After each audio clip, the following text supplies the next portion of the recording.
Hello, and welcome to this episode of Destiny Awaits. My name is Andrea John, and I am your host. This week, we have something a little different.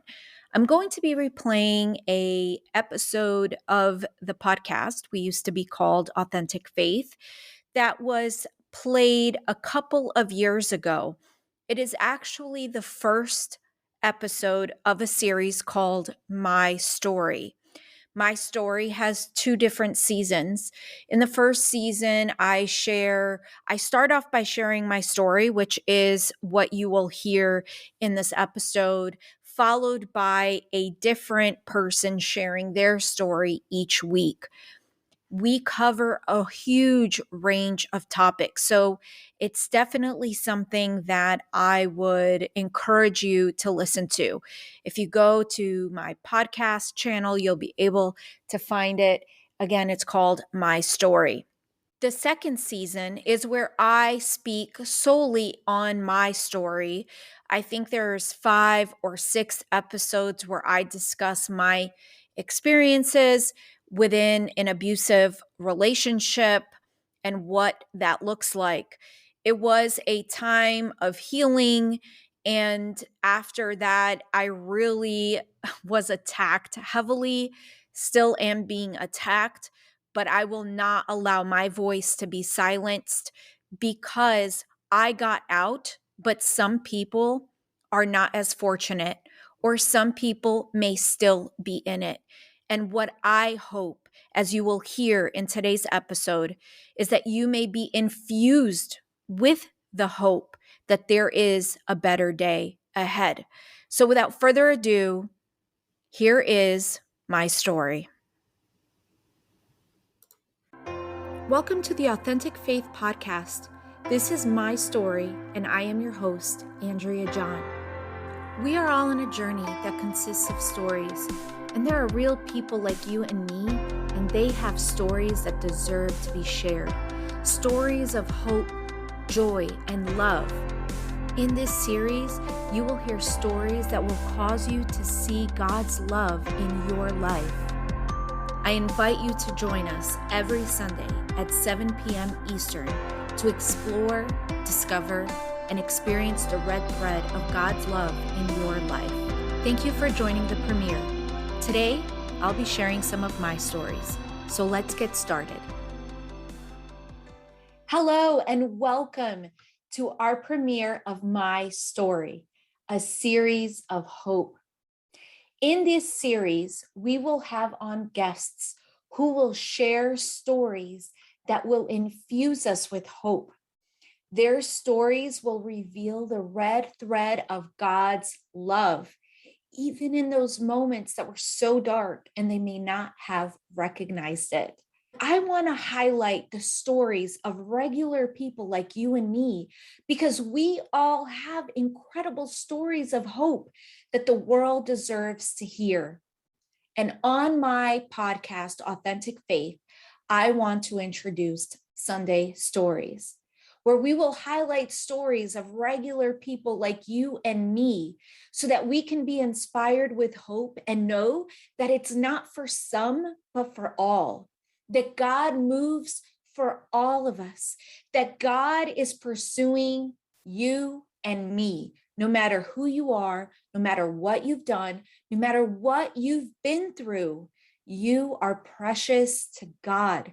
Sometimes it can be hard to remember that because things get so dark. I know because I've been there. And that is why I have the honor of introducing this series to you. My name is Andrea John. I am a coach, a speaker, an author who lives to inspire you with the love of God, because I believe that it can transform your life. And I believe this because His love has transformed my life. Today, I'll be starting off with some of my stories, moments that were so dark and scary and felt hopeless in that moment. But now looking back, I could see God in that moment. I could see how He was with me.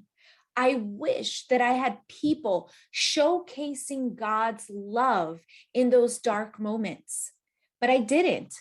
And that's why I'm making a change.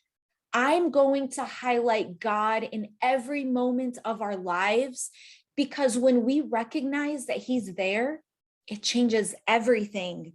It changed everything for me. So I'll be sharing some stories quickly, but I don't want you to get wrapped up in the story itself. I want you to focus on who God was in that moment, on who God is right now. I don't want you to get caught up in the drama of the details of what happened. I want you to perceive God in that moment. Within my story are other people outside myself. And I have no desire to make people look bad or to ruin anyone's reputation. So obviously, I won't be sharing anyone's name. And I won't be telling their side of the story. I'll be telling my side of the story, how what happened impacted me. But again, most importantly, what I want you to see is the red thread of God's love within those moments. I want to start off with a moment that I haven't really talked about in public. As a matter of fact, I would say that I was in denial about the situation, and I had almost forgotten that it happened. Up until several months ago, I was in a business meeting. We were in a restaurant surrounded by amazing people, and there was a prominent leader in the church there. And everyone went around the room talking about who they are and their stories. I was one of the last people to go. And obviously, I was trying to be in the moment and listening. So I had no idea what was going to come out of my mouth. I just knew that I wanted to be real, raw, and authentic. Well, as I started to share my story, this story that I'm about to share with you came up. And I cried at the table because the pain that was associated, the horror that came with that story was so intense. I had never thought about it. I had never stopped to think about how serious this moment was in my life, the impact that it had, and the lies that came with it. Until this night, where I was in the middle of a restaurant, crying around a bunch of people, because this moment had such an impact on me, and it finally surfaced. One day, I was sitting on the edge of my bed with a gun pointed to my head. This gun, supposedly, was empty. There were no bullets in there.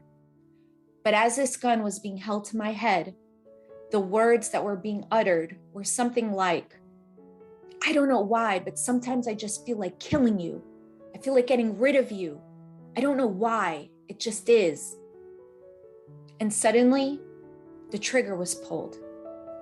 Nothing happened. Nothing came out. I was still there, frozen, because someone just had a gun to my head and pulled the trigger. Again, the sentiments behind what was happening, what I was hearing was, sometimes I just want to kill you.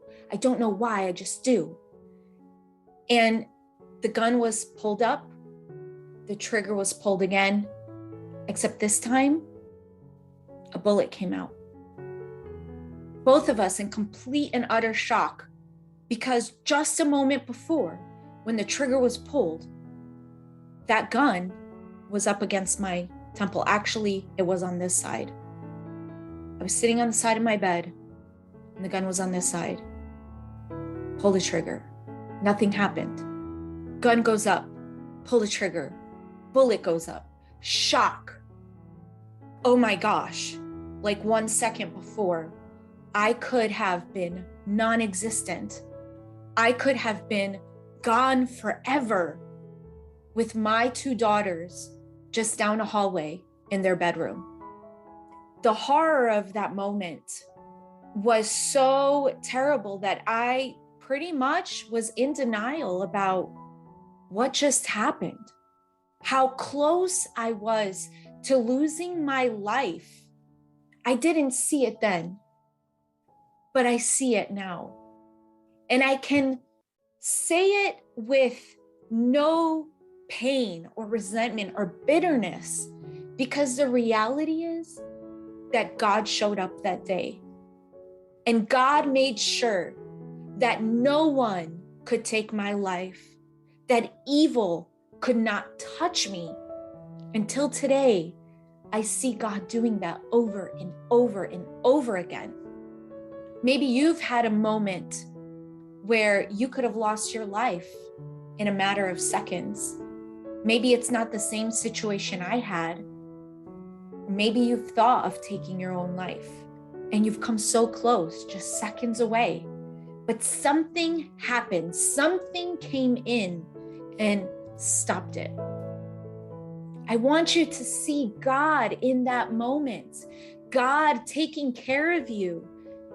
Maybe God was the farthest thing from your mind, but here you are, watching this, listening to this, and God is sending you a message. My child, I am with you. I desire to have a relationship with you. You are not alone. You are never alone. I am here with you. Will you perceive me? Will you reach out to me? That is God. Another moment, I was a fitness coach and I had a client over at my house and we were having a meeting. So we were, going through the meeting, and it was like an assessment meeting, and we were making a plan and all that stuff. And just before, someone had come over to pick up my daughters to spend the weekend with them. So my daughters left the house, and here I was with this beautiful woman. And we were, in the midst of fitness health coaching, and someone knocks on my door. And I have no idea who it is. So I go downstairs and I open the door, and there's a man with some lanyard on, and he tells me that he is from the health department. And he asks me if anyone has told me that I was exposed to syphilis and had to go get tested. I had no idea what syphilis was. Crazy, I know, to some of you. But I just need you to understand that I grew up in church, and I've always been like that good girl. And I really never had an appetite for, drinking and drugs. I've never done drugs in my life. I've never smoked in my life. I have no desire. It's just who I am. But here was the health department asking me if I knew I was exposed to syphilis, and telling me that I needed to go get tested. I had no idea who this man was. He had on a lanyard, but the words that he was speaking were so unfamiliar to me that I asked him to hold on 1 second. And I ran upstairs, and this lovely woman, I'll call her Lisa, was in my home, and she was a Christian woman. She was a godly woman, and she was definitely a prophetic one. She also was a nurse. So as soon as I come up to ask her, Lisa says, I heard what happened, and this is really weird because the health department usually calls. They do not make house visits. And she proceeded to tell me what to ask and all these things because I had no idea. So I asked her what syphilis was, and she said, don't worry about it. Just ask these questions and see what he says. So I go downstairs, I ask the questions, he gives me the answers, and I see his ID. I get the information from him and he leaves. So I close the door, I come upstairs, and as I get upstairs, Lisa closes her notebook because she obviously heard what happened, closes her notebook and said, we're going to pray right now. And we close our eyes, and I'm in shock because the significance of this moment was not just that I was exposed to syphilis, but it was how I found out that my husband had been cheating on me. I was mortified, embarrassed, in shock. Not surprised per se, but kind of surprised that I would even find out this way. And Lisa closed her notebook and we closed our eyes and we prayed. And she stopped in the middle of her prayer and she said, "You are not to look up what syphilis is. You don't need to know what it is. You are not to claim this. You do not have it." So, and then she kept talking and this peace came on me. It was incredible. And I went on with my weekend and I didn't call my ex-husband. I did not yell. I did not scream. I just felt this incredible peace of God in a moment that could have destroyed me. And I spent that weekend alone at home. And I prayed and I sought God and I picked up the phone and I finally called my parents and my brother and let them know what was happening in my life. Because up until that point, no one knew.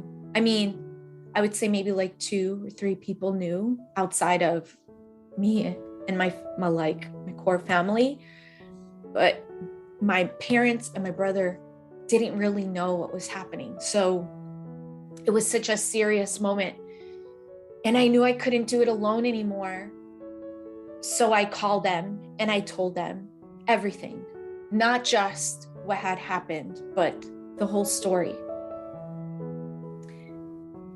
I wound up going to the health department and I did get tested and I did have to get a shot. And thankfully, everything was okay. But in that moment, I mean, even then, I realized how God prepared that situation to reveal the truth to me, to uncover what was hidden, but He made sure that there was someone there to be with me. He never left me alone. He held my hand through that whole situation. He kept me calm and in peace, and I didn't break. It gave me the knowledge and understanding to make decisions that were necessary. It was heart-wrenching and heartbreaking. But in both of those moments, God was there. He was with me. He never left me. Yes, it was dark. Yes, it felt hopeless. Yes, it felt like my life was over. How can I go forward from here? Where in the world am I going to go? But with God being there, there was a peace that made no sense to the human mind. Yes, there was sadness. There was distraught. There was despair. But there was peace because I knew God was with me, because I knew I wasn't alone, because I knew although I didn't know what my next step was, I knew that He was with me and all I had to do was ask and He would guide me. Maybe you've received tragic news. Maybe it wasn't like mine. Maybe it was the news that someone you love has passed away, that there was an accident, that someone's in a coma. Maybe you've received news that was heart-wrenching and there was that sudden phone call to ask you how you're doing. Or nowadays, those texts of someone you haven't heard from in such a long time, but suddenly they reached out because they just wanted to say hi. That's the red thread of God's love in your life. I want you to see how He's reaching out to you, how He's calling to you, how He's telling you how much He loves you. And it doesn't matter what you've gone through or what you've done or how you feel, how much you're pushing Him away. His desire is to have a relationship with you. And aside from anything that we could see or not see in our lives, the proof is in the life of Jesus.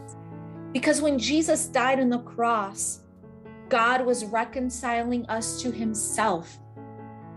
He was making a bridge that had no enclosure. He was building a bridge that could never be shut down, that could never close, that could never rot. That bridge is always open. And he loves you so much that he gives you the freedom to come and to go. That bridge is never closed. But I'll tell you what, his heart is to see you walk across that bridge and come closer to him. His desire is that he sees you crossing that bridge. And even if you just came to him because you needed something, he's so happy to see you, because all he wants is to have relationship with you. His heart is for you. You live in his heart, and he wants to live in your heart. It's beautiful. So those are the two stories that I wanted to share. Of course, I have many stories. I have a very long journey that I've lived, and you have a journey that you're on, and you have your own stories. And what I encourage you to do today is to take a look at some of your stories and really think about it and ask, was God there, but I just didn't notice? Or maybe you're going through something now.